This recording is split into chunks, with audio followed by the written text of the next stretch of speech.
नमस्ते। Galaxy group of science, subject biology, standard 11, chapter number 18, देह जल अने परिवहन। पाचन तंत्र भीना तो तेनी अनियमितताओं भीना, श्वसन तंत्र विषे भीना तो तेनी अनियमितताओं भीना।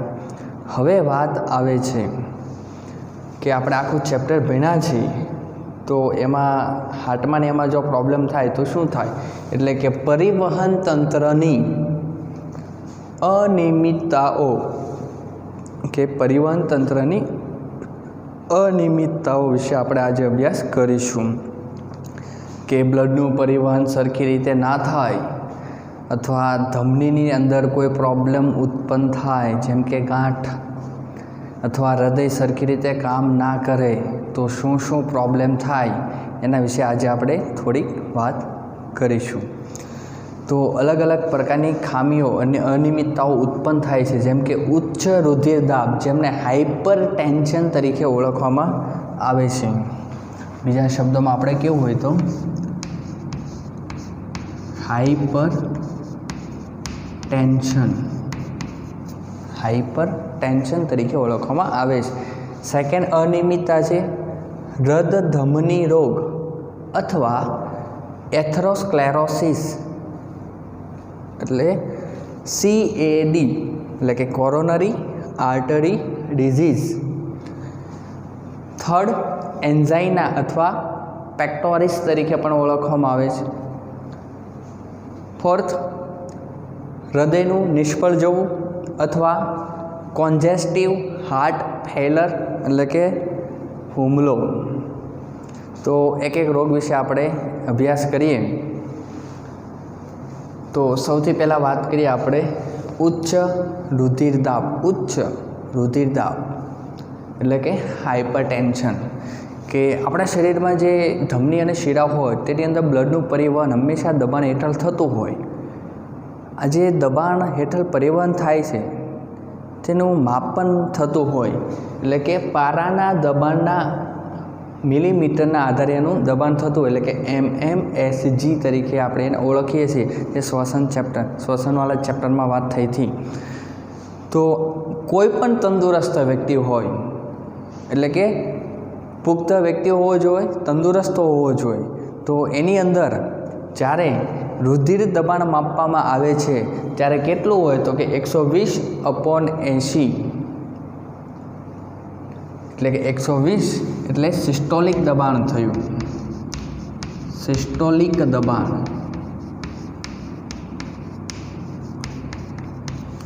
જ્યારે /80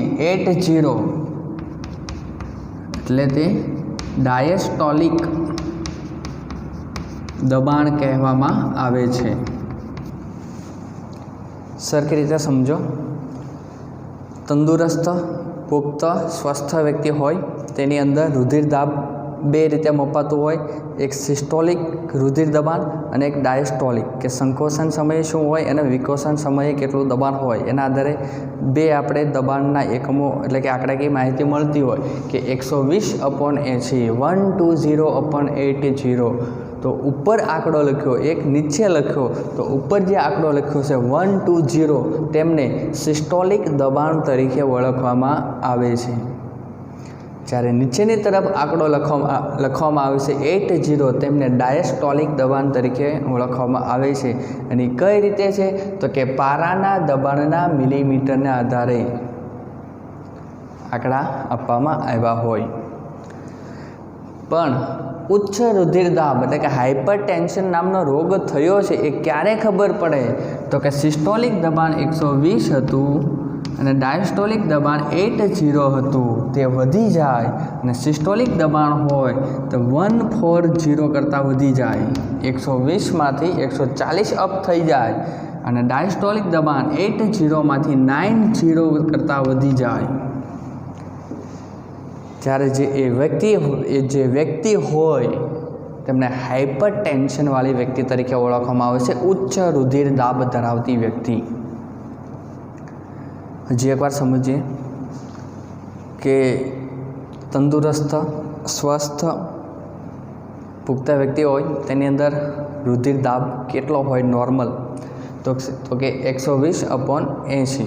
120 એટલે સિસ્ટોલિક દબાણ છું અને 80 એટલે ડાયસ્ટોલિક દબાણ છું. પણ જો જે સિસ્ટોલિક દબાણ 120 હતું તે 140 અથવા તેનાથી અપ વયું જાય અને ડાયસ્ટોલિક દબાણ 80માંથી 90 અપ વયું જાય, 90 ઉપર વયું જાય, તો આવો જે વ્યક્તિ હોય તેમને ઉચ્ચ રુધિર દાબ ધરાવતો વ્યક્તિ તરીકે ઓળખવામાં આવે છે. એટલે કે તેમને હાઇપરટેન્શન નામની બીમારી થઈ છે એવું કહેવામાં આવે છે. તો આ જે રોગ હતો હાઇપરટેન્શન, તો એ આપણું રુધિર દબાણ મપાઈએ ત્યારે ખબર પડતી હોય. બીજો રોગ છે હૃદધમની રોગ અથવા એથેરોસ્ક્લેરોસિસ. હૃદધમની રોગ હોય ને ટૂંકમાં કહેશું આપણે CAD, એટલે કે CAD. C એટલે કોરોનરી, A એટલે આર્ટરી અને D એટલે disease. CAD coronary artery disease. આ રોગ વિશે આપણે થોડુંક સમજીએ કે ધમની હોય, આવી રીતે એક ધમની છે, એનો છેદ કાપીએ અને એનો જે મુખ પ્રદેશ હોય એને જોવાની કોશિશ કરીએ તો આવી રીતે આખી સંરચના થઈ.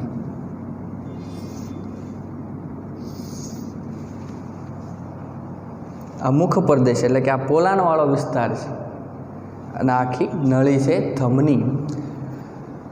પણ જો તમે વધારે માત્રામાં ચરબીયુક્ત એટલે કે કોલેસ્ટ્રોલ એટલે કે ચરબી અને કોલેસ્ટ્રોલ યુક્ત ખોરાક ખાઓ તો તમને આ રોગ થતો, એટલે કે વધારે પ્રમાણમાં લિપિડ્સ યુક્ત ખોરાક ખાવાથી આ તમને રોગ થતો. એમાં શું થાય તો કે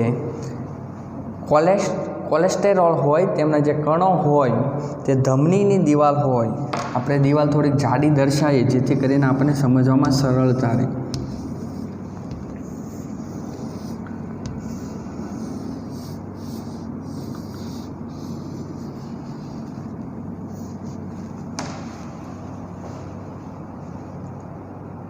પ્લસ વધારે માત્રામાં ધૂમ્રપાન કરાવવાથી આ જે ધમનીની દિવાલ હોય ત્યાં એક ખાડો પડી જાય જે તમે જોઈ શકો છો. અહીં એક ખાડો પડી ગયો. ગર્ત મુખગૃહમાં કેમ ચાંદી પડે છે એવી રીતે. હવે આ દરમિયાન તમે વધારે ચરબીયુક્ત ખોરાક ખાઓ છો, ખાસ કરીને ચરબી, કોલેસ્ટ્રોલ અને જો કેલ્શિયમના કણ હોય, આ બધું જ્યારે બ્લડમાંથી પસાર થતું હોય ત્યારે એ ખાડાની અંદર જમા થાય, ફસાઈ જાય. આ ખાડાની અંદર તે ફસાઈ જાય, ભરાવો થઈ જાય.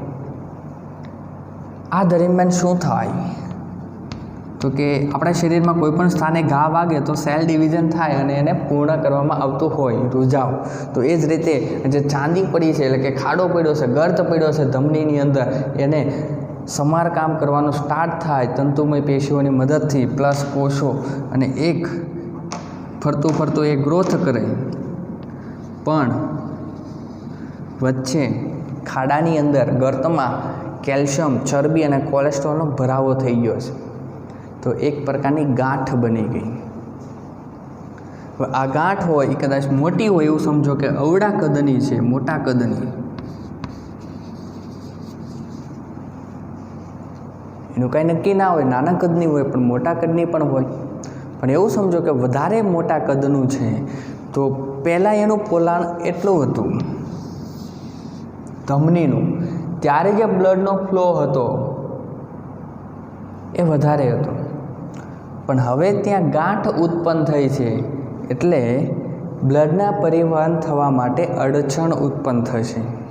એટલે વધારે માત્રામાં ટાઈમિંગ મુજબ બ્લડ શરીરમાં જે તે અંગમાં આવેલ પેશીના કોષોને મળશે નહીં. અથવા એક એક્ઝામ્પલ લઈએ,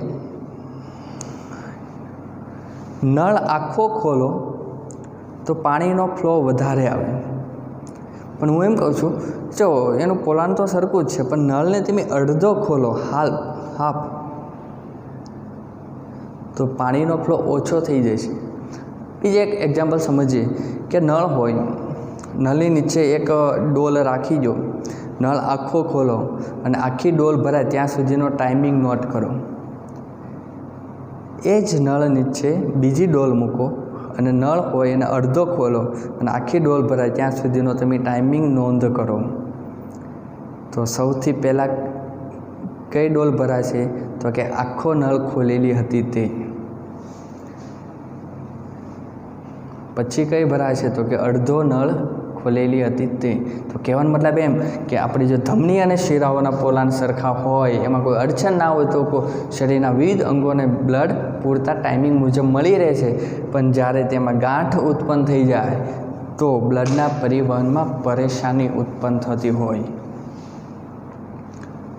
અને ગાંઠ હોય એ ત્યાં સ્થાને હોય ત્યાં સુધી હજી બહુ ઓછો પ્રોબ્લેમ આવે છે. પણ જ્યારે ગાંઠ બ્લડની સાથે ફરવા લાગે, એટલે કે વહન થવા લાગે, અને આપણને ખબર છે ધમનીમાંથી ધમનિકા બને, ધમનિકામાંથી શિરા બને, અને ધમનિકામાંથી રુધિર કેશિકા બનતી હોય. આવી કેશિકાઓ જ્યારે બ્લડમાં જતી હોય ત્યારે ગાંઠ હોય, મગજના બ્લડમાં જાય ત્યારે ગાંઠ હોય તેમાં ફસાઈ જાય, એટલે કે ત્યાંથી બ્લડ આગળ જઈ શકતું નથી, મગજ બંધ થઈ જાય, બ્લોક કરી દે. તો ચરબીયુક્ત ખોરાક બને ત્યાં સુધી ઓછો ખાવો જોઈએ અને ખાસ કરીને ધૂમ્રપાન ના કરવું જોઈએ. ધૂમ્રપાનથી વધારે થવાની શક્યતા છે આ રોગ. ત્રીજા રોગ વિશે વાત કરીએ, એન્ઝાઇના અથવા પેક્ટોરિસ. આ હૃદય રિલેટેડ, એટલે કે એ અંગમાં જ થતો રોગ છે.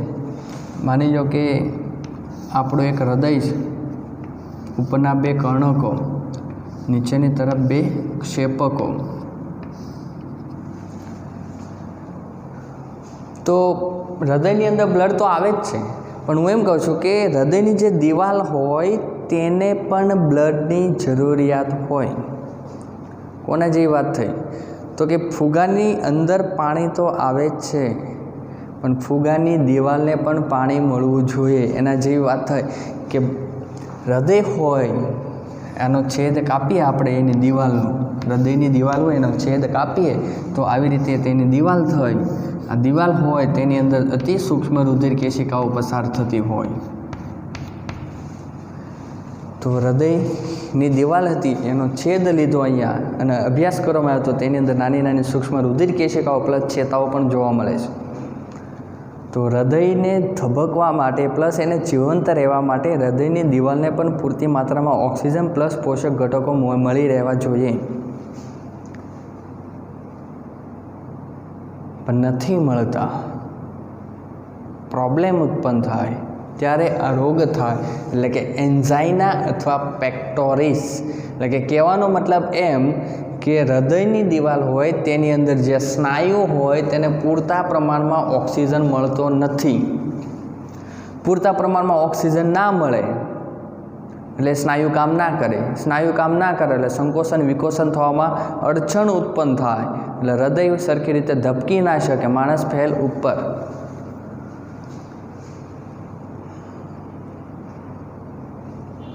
ચોથો રોગ, હૃદયનું નિષ્ફળ જવું,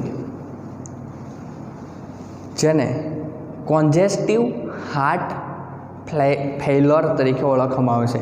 કોન્જેસ્ટિવ હાર્ટ ફેઇલર એટલે કે ફેફસામાં રુધિરનો ભરાવો થાય, હૃદયનો હુમલો. એક વાત કહું કે હૃદય હોય એનું કામ છે કે શરીરના વિવિધ અંગો તરફ બ્લડને એટલું પ્રેશરથી મોકલો કે શરીરના વિવિધ અંગો સુધી જવું જોઈએ. હૃદયનું કામ શું?